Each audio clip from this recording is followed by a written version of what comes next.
ಪಿತನಾದ ಸುತನ ಮತ್ತು ಪವಿತ್ರಾತ್ಮರ ನಾಮದಲ್ಲಿ ಕರ್ತರು ನಿಮ್ಮೊಡನೆ ಇರಲಿ. ಸಹೋದರರೇ, ಪ್ರಭು ಯೇಸುವಿನ ಹೆಸರಿನಲ್ಲಿ ನಾವು ಇಲ್ಲಿ ನೆರೆದಿದ್ದೇವೆ. ಆದರೆ ಯೇಸು ನಮ್ಮೆಂಬುದೇ ಪ್ರಸನ್ನರಾಗಿದ್ದಾರೆ. ಅವರು ನಮಗಾಗಿ ಘೋರ ಯಾತನೆ ಅನುಭವಿಸಿದ್ದಾರೆ. ದೇಶದ ಯಾಕೋಬರ ಮುಖಾಂತರ ಅವರು ಹೇಳುವುದೇನೆಂದರೆ, ನಿಮ್ಮಲ್ಲಿ ಯಾರಾದರೂ ಅಸ್ವಸ್ಥರಾಗಿದ್ದರೆ ಅವರು ಸಭಾಪಾಲಕರನ್ನು ಕರೆಸಿರಿ. ಅವರು ದೇವರಲ್ಲಿ ಪ್ರಾರ್ಥಿಸಿ ಪ್ರಭುವಿನ ಹೆಸರಿನಲ್ಲಿ ಅವರನ್ನು ಅಭ್ಯರ್ಥಿಸಲಿ. ವಿಶ್ವಾಸಭರಿತ ಪ್ರಾರ್ಥನೆ ರೋಗಿಯನ್ನು ಗುಣಪಡಿಸುವುದು. ಹಾಸಿಗೆಯಿದ್ದ ರೋಗಿಯನ್ನು ಪ್ರಭು ಎಬ್ಬಿಸಬಲ್ಲರು. ಪಾಪ ಮಾಡಿದವರಾಗಿದ್ದರೆ ಅವರಿಗೆ ಕ್ಷಮೆ ದೊರಕುವುದು. ಆದುದರಿಂದ ಈಗ ಅಸ್ವಸ್ಥರಾಗಿರುವ ನಮ್ಮ ಸಹೋದರ ಮಂದಿರವನ್ನು ಪ್ರಭು ಕ್ರಿಸ್ತರ ಆಶ್ರಯ ತಪ್ಪಿಸೋಣ. ಇವರ ವೇದನೆಯನ್ನು ನಿವಾರಿಸಿ ಸೌಖ್ಯವನ್ನು ದಯಪಾಲಿಸುವುದು ಅವರಿಗೆ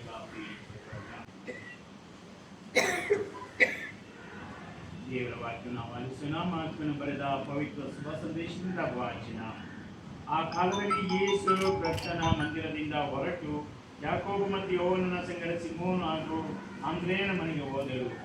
ಸಿಮೋನನ ಅತ್ತೆ ಜ್ವರದಿಂದ ಮಲಗಿದ್ದಳು. ಇದನ್ನು ಯೇಸುಗೆ ತಿಳಿಸಿದರು. ಯೇಸು ಆಕೆ ಬಳಿಗೆ ಹೋಗಿ ಕೈ ಹಿಡಿದು ಎಬ್ಬಿಸಿದರು. ಜ್ವರ ಬಿಟ್ಟು ಹೋಯಿತು. ಆಕೆ ಅವರೆಲ್ಲರನ್ನು ಸತ್ಕರಿಸಿದಳು. ಸಂಜೆ ಸೂರ್ಯ ಮುಳುಗಿದ ಮೇಲೆ ಜನರು ರೋಗಿಗಳನ್ನು ಹಿಡಿದವರನ್ನು ಯೇಸುವಿನ ಬಳಿಗೆ ಕರೆತಂದರು. ಅವರಿಗೆ ಊರೇ ಆ ಮನೆಯ ಬಾಗಿಲಲ್ಲಿ ನಡೆಯಿತು. ನಾನಾ ರೋಗಗಳಿಂದ ನರಳುತ್ತಿದ್ದವರನ್ನು ಯೇಸು ಗುಣಪಡಿಸಿದರು. ಪ್ರಭುವಿನ ಸಂದೇಶ ಕ್ರಿಸ್ತರೇ ಆಗಲಿ.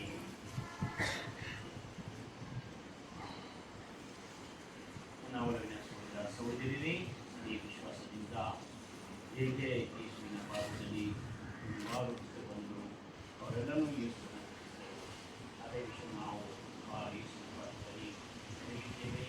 ಸಹೋದರ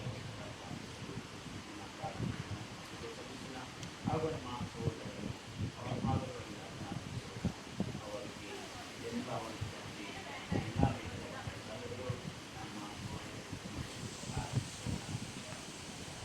ಸಹೋದರ ಸಹೋದರಿ ಅಸ್ವಸ್ಥರಾಗಿರುವ ಈ ನನ್ನ ಸಹೋದರರನ್ನು ದಯಾಮಯ ದೇವರ ಶಕ್ತಿ ಮತ್ತು ಸಹಾಯ ನೀಡಿ ದಯ ಮತ್ತು ಪ್ರೀತಿಯನ್ನು ನಾವು ಪ್ರಾರ್ಥಿಸೋಣ. ನಮ್ಮ ಶ್ಲೋಕ: ಪ್ರಭುವೇ ನಮ್ಮ ಪ್ರಾರ್ಥನೆಯನ್ನು ಆಲಿಸಿರಿ. ಅಸ್ವಸ್ಥರಾಗಿರುವ ಈ ನನ್ನ ಸಹೋದರ ಬಂಧುಗಳನ್ನು ತನ್ನ ನೋವನ್ನು ಸಹಿಸಿಕೊಳ್ಳಲು ಶಕ್ತಿಯನ್ನು ಧೈರ್ಯವನ್ನು ಪಡೆಯಲು ನಾವು ಕೇಳುತ್ತೇವೆ. ಶರೀರವನ್ನು ಆತ್ಮೀಯ ಶಕ್ತಿಯಿಂದ ಪುಷ್ಟೀಕರಿಸಲಿ. ಅಪಾರ ವಿಶ್ವಾಸಗಳು ತಮ್ಮಲ್ಲಿ ಬಂದಿರುವ ಈ ನಮ್ಮ ಸಹೋದರ ಸಹೋದರರನ್ನು ಪ್ರಾರ್ಥನೆಯನ್ನು ಆಲಿಸಿ ತಮ್ಮ ಕರುಣಾಮಯ ಕೃಪಾವರಗಳನ್ನು ದಯಪಾಲಿಸಿ ಹಾಗೂ ನಮ್ಮ ಸಹೋದರಿಗೆ ಬೇಕಾದ ಒಳ್ಳೆಯ ಆರೋಗ್ಯವನ್ನು ದಯಪಾಲಿಸಿ. ಅದ್ಭುತಶಾಲಿಯಾದ ಬಾಲ ಯೇಸುವಿ, ನಾವು ನಿಮ್ಮ ಪ್ರತಿಮೆಯ ಮುಂದೆ ಮನಕೊಲ್ಲುವಿ ನಿಮ್ಮ ಸಹಾಯವನ್ನು ಯಾಚಿಸುತ್ತೀವಿ. ನೊಂದಿರುವ ನಮ್ಮರನ್ನ ಮೇಲೆ ನಿಮ್ಮ ಕೃಪಾ ಕಟಾಕ್ಷಣೆ ಇರಿಸಿರಿ.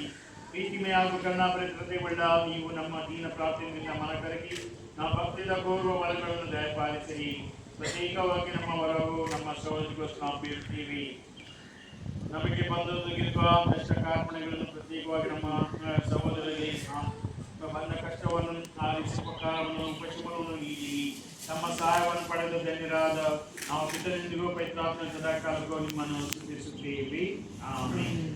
ನಾವೆಲ್ಲರಿಗೂ ಕೃತಜ್ಞತೆ ಸಲ್ಲಿಸಿದ ಬಾಲಯೇಸುವಿಗೆ, ಏಕೆಂದರೆ ಅವರು ನಮಗೆಲ್ಲ ಆಶೀರ್ವಾದ ಮಿಸಿದ್ದಾರೆ ಮತ್ತು ನಮ್ಮ ಎಲ್ಲ ದೇಶಕ್ಕೆ ಕೊಟ್ಟಿದ್ದಾರೆ. ಈ ಒಂದು ಅವರ ಪಾದದಲ್ಲಿ ಅವರಿಗೆ ಕೃತಜ್ಞತೆ ಸಲ್ಲಿಸಲು ಅದಕ್ಕೋಸ್ಕರ ಭಕ್ತಿ ಭಾವವನ್ನು ಕೃತಜ್ಞತೆಯನ್ನು ನಾವು ಸಲ್ಲಿಸೋಣ. ಬಾಲಯೇಸುವೆ, ನಿಮ್ಮ ಮುಂದೆ ಮನಕೊಲ್ಲುವಿರಿ. ನಮ್ಮ ಮೇಲೆ ನೀವು ಸಲ್ಲಿಸಿದ ಕೃಪಾ ಅವರ ಬೆಳಗಾಗಿ ಮನಪೂರ್ವಕ ವಂದನೆ ಸಲ್ಲಿಸುತ್ತೇವೆ. ಪ್ರತ್ಯೇಕವಾಗಿ ನಮ್ಮ ಸಹೋದರ ಮೇಲೆ ನೀವು ತುಂಬಾ ಕೃಪಾವರನ್ನು ದಯಪಾಲಿಸಿರಿ. ನಿಮ್ಮ ಕರುಣೆಯನ್ನು ಯಾವಾಗಲೂ ಸ್ಮರಿಸಿಕೊಂಡು ನೀವೇ ನಮ್ಮ ದೇವರು, ನೀವೇ ನಮ್ಮ ಸಹಾಯಕರು, ನೀವೇ ನಮ್ಮ ಆಶೀರ್ವಾದದಿಂದ ನಿವೇದಿಸುತ್ತೇವೆ. ನಿಮ್ಮ ದಯೆ ಧಾರಾಳತ್ವವನ್ನು ಎಲ್ಲರೂ ಸಾರುತ್ತೇವೆ. ನಿಮ್ಮ ಅಪಾರ ಪ್ರೀತಿ ಪರಮರಿಗೆ ಸರ್ವರಿಗೂ ಲಭಿಸಲಿ. ನಿಮ್ಮ ಬಾಲ್ಯದ ಭಕ್ತಿ ಮಾನವ ಕೋಟಿಯ ರನ್ಮನಗಳಲ್ಲಿ ಧರ್ಮೀಯರಲ್ಲಿ ಪ್ರತಿ ಮಾನವರ ಹೃದಯದಲ್ಲಿ ಆಳವಾಗಿ ಬೇರುವುದಾಗಿ ನಿಮ್ಮ ಸಹಾಯವನ್ನು ಪಡೆದವರೆಲ್ಲರೂ ನಿಮ್ಮ ಪವಿತ್ರ ಬಾಲ್ಯಕ್ಕೆ ಪ್ರಣಾಮಗಳನ್ನು ಸಲ್ಲಿಸಿ ನಿಮ್ಮ ಸದಾ ಕಾಲಕ್ಕೂ ಸ್ತುತಿಸಿ ಮಹಿಮೆ ಪಡಿಸುವಂತಾಗಲಿ. ನಿಮ್ಮ ಮುಂದಿದ್ದು ನಿಮಗೆ ಜಯ ಜೋಡಿಸಲಿ. ನಿಮ್ಮ ಹಿಂದಿದ್ದು ನಿಮ್ಮನ್ನು ಕಾಪಾಡಲಿ. ನಿಮ್ಮ ಮೇಲಿದ್ದು ನಿಮ್ಮನ್ನು ಆಶೀರ್ವದಿಸಲಿ. ಏಕೆಂದರೆ ಈಗ ಏಕಾಂತಕ ಪಿತಾ ಮತ್ತು ಪವಿತ್ರಾತ್ಮನ ಜೀವಿಸಿ ಆಳುವ ಕರ್ತರು ಅವರೇ. ಆಮೆನ್. ಕರ್ತರು ನಿಮ್ಮೊಡನೆ ಇರಲಿ. ಸರ್ವಶಕ್ತ ತಂದೆಯಾದ ಪಿತಾ ಸುತ ಮತ್ತು ಪವಿತ್ರಾತ್ಮರು ನಮ್ಮ ಸಹೋದರ ಮಂಜುನಾಥ ಭಟ್ಟರನ್ನು ಹಾಗೂ ನಿಮ್ಮೆಲ್ಲರನ್ನು ಆರಾಧಿಸಲಿ.